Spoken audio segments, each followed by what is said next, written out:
السلام علیکم ورحمۃ اللہ وبرکاتہ۔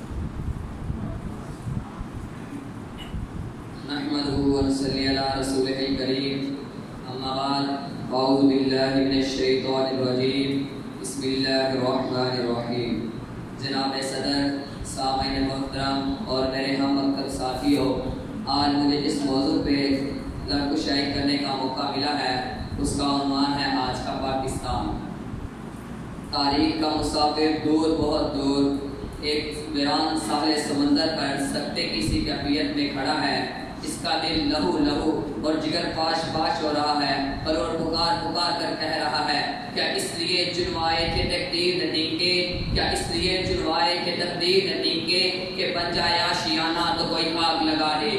جی ہاں صدر ذی وقار، یہ مملکت پاکستان اللہ کی عظیم نعمت، دو قومی نظریہ اسی کی بنیاد، لا الہ الا اللہ کے پرعزم نعروں سے اس کی آبیاری، اسلام کے نام پر وجود میں آنے والا قائد کا درس، اخوت محبت امانت دیانت اور صداقت، مقصد اسلامی فلاحی ریاست کا نام، قائد اقبال کا خواب، اقبال کی شاعری، فہم و فراست، مقصد اسلامی فلاحی ریاست کا قیام، مجاہدین اسلام سید احمد شہید شاہ اسماعیل شہید کی قربانی، مقصد اسلامی فلاحی ریاست کا قیام، لاکھوں لٹے پھوٹے مسلمانوں کی ہجرت، مقصد اسلامی فلاحی ریاست کا قیام، آنکھوں کے سامنے لٹتے ہوئے آنچر اور تڑپتے ہوئے لاشیں، مقصد اسلامی فلاحی ریاست کا قیام۔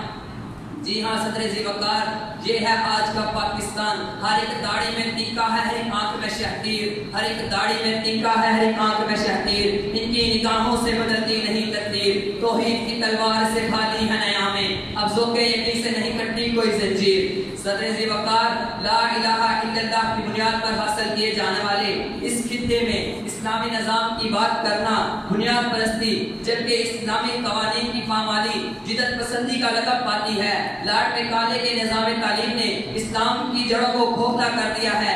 آج آزادی کے نام پر امت محمد کی بیٹی کی عزت کو نیلام کیا جا رہا ہے۔ آج یہ اسلامی فلاحی مملکت IMF کے قرضوں اور سودی نظام معاشیت کے آگے گھٹنے ٹیکنے پر مجبور نظر آتی ہے۔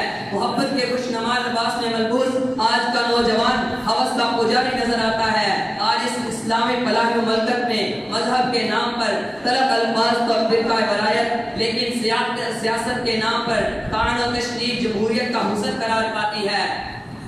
اصحاب صفا کے پیروکاروں، جب تک چرچل اور ابراہیم لنکن کے رائج کردہ جمہوریت باطلہ تمہارے ایمانوں پر قابض رہیں گے، ضمیروں کی تجارت ہوتی رہے گی، غریب لٹتا رہے گا، کسان مرتا رہے گا، انصاف بکتا رہے گا، ادارتی جگیرداروں کے زیر اثر رہے گی جن کا خون ہوتا رہے گا۔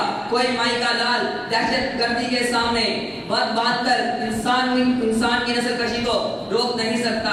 سامعین محترم، یہ بات ذہن نشین کر لیجئے، اپنے مرکز سے اگر دور نکل جاؤ گے، اپنے مرکز سے اگر دور نکل جاؤ گے، خاک ہو جاؤ گے، افسانوں میں ڈل جاؤ گے۔ دے رہے ہیں تمہیں جو لوگ رفاقت کا فریب، ان کی تاریخ پڑھو گے تو دہل جاؤ گے۔ اپنے پٹی پہ تو چلنے کا سلیقہ سیکھو، سنگ مرمر پہ چلو گے تو پھسل جاؤ گے۔ دھوپ اتنی نہیں ہے کہ خواب گاہوں سے نکلتے ہوئے ڈرتے کیوں ہو، دھوپ اتنی نہیں ہے کہ پگھل جاؤ گے۔ تیز قدموں سے چلو تصادم سے بچو، بھیڑ میں سست چلو گے تو کچھ لے جاؤ گے۔ آخر دعوانا